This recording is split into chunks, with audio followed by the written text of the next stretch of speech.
Hello everyone, welcome back to my channel. I am Rachna Varun और आज हम करेंगे reasons behind the decay of the handicrafts. ये जो टॉपिक है ये क्लास 12 के इंडियन इकोनॉमिक्स के चैप्टर फर्स्ट का टॉपिक है।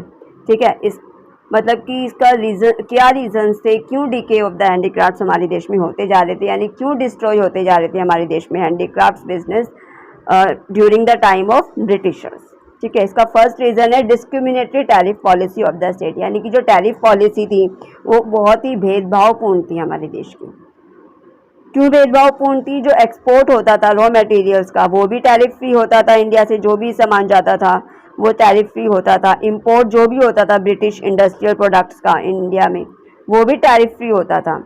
इसके अलावा हैवी ड्यूटी जो है लगा दी जाती थी on the export of the Indian handicraft products, यानी कि हमारे देश के जो भी इंडियन हैंडीक्राफ्ट प्रोडक्ट्स थे उनके एक्सपोर्ट्स पर बहुत ही ज़्यादा जो है टैक्सेस लगा दिए जाते थे। ब्रिटिश फिनिश्ड प्रोडक्ट्स कैप्चर करते थे हमारे इंडियन मार्केट से, जिससे जो है हमारे देश में जो है हैंडीक्राफ्ट्स का जो है वो डीके होता चला गया, उसमें जो है डीके होता चला गया, डिस्ट्रॉय होते चले गए हैंडीक्राफ्ट्स जो है।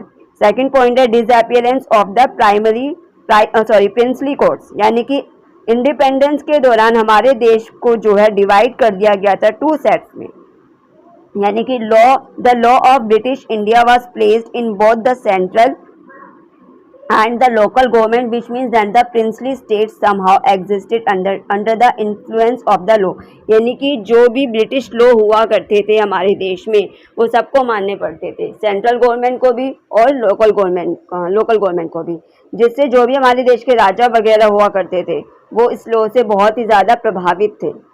ठीक है, सेकंड पॉइंट है जो लोकल रूलर्स थे वो भी एनकरेज करते थे किसको?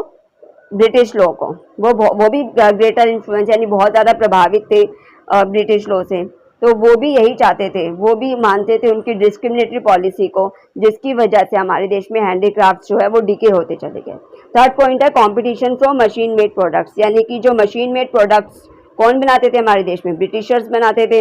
वो लो कॉस्ट पर थे, यानी कि उनमें जो कॉस्ट लगती थी वो बहुत ही कम थी और वो हमारे देश के हैंडीक्राफ्ट प्रोडक्ट्स को बहुत ही ज़्यादा कंपटीशन देते थे। मतलब कि हमारे देश के हैंडीक्राफ्ट प्रोडक्ट्स उनके मशीन मेड प्रोडक्ट्स का मुकाबला कर ही नहीं पाते थे, जिससे कि हमारे इंडियन क्राफ्ट्समैन ने अपना जो एंटरप्राइजेस थे, जो हैंडीक्राफ्ट्स के एंटरप्राइजेस थे वो जो है बंद कर दिए।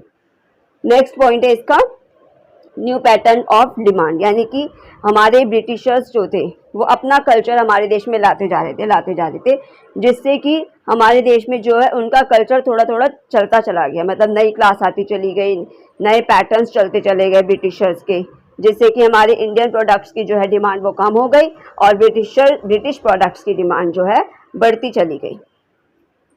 फिफ्थ है introduction of railways in India, यानी कि railways were introduced in India by the Britishers for their own selfish. सबको पता है कि जो है रेलवेज जो थी वो हमारे देश में कौन लाया था? वो ब्रिटिशर्स लाए थे, लेकिन ब्रिटिशर्स लाए थे लेकिन उनका अपना खुद का स्वार्थ था रेलवेज को लाने का।